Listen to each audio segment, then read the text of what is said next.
చంద్రబాబు నాయుడు గారు AN green పరిశ్రమకి liquid ammonia ప్లాంట్కి శంకుస్థాపనకి డిప్యూటీ సీఎం గారు ఇద్దరు కూడా వస్తున్నారని తెలియడంతో మేము ఈరోజు ఆయనకి రిప్రజెంటేషన్ ఇవ్వడానికి మేము ఇక్కడికి వచ్చాం.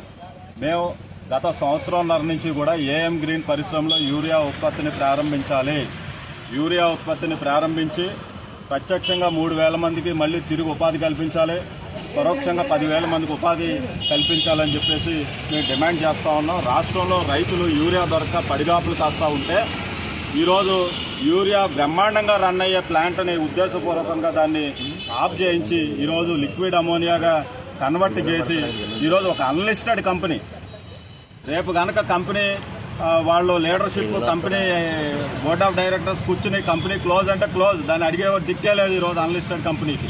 అట్లాంటి కంపెనీకి మీరు 5,000 కోట్లు ఆల్రెడీ ఇచ్చి 12 రకాల ఇన్సెంటివ్స్ ఆల్రెడీ ఇచ్చి ఎప్పుడో 2027లో జరిగే ప్రొడక్షన్ అని చెప్పి ఈరోజు నారా చంద్రబాబు నాయుడు గారు కానీ నారా లోకేష్ కానీ చాలా అబద్ధాలు చెప్తా ఉన్నారు.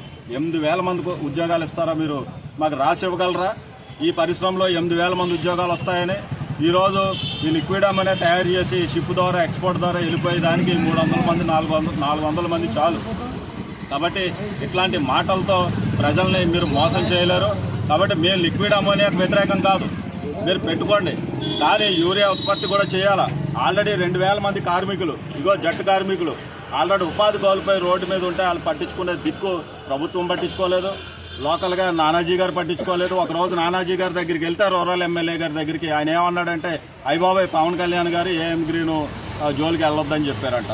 మరి ఈరోజు ఆయన ఏమో శంకుస్థాపనకు వస్తారు. అంటే మా డౌట్ ఏంటంటే ఈరోజు మీకు కంపెనీకి ఉన్న లావాదేవీలు ఏంటి, మీకు పర్సంటేజ్ ఏంటి, ఈరోజు ప్రజలకు చెప్పండి, పోనీ మాకు చెప్పకపోయినా.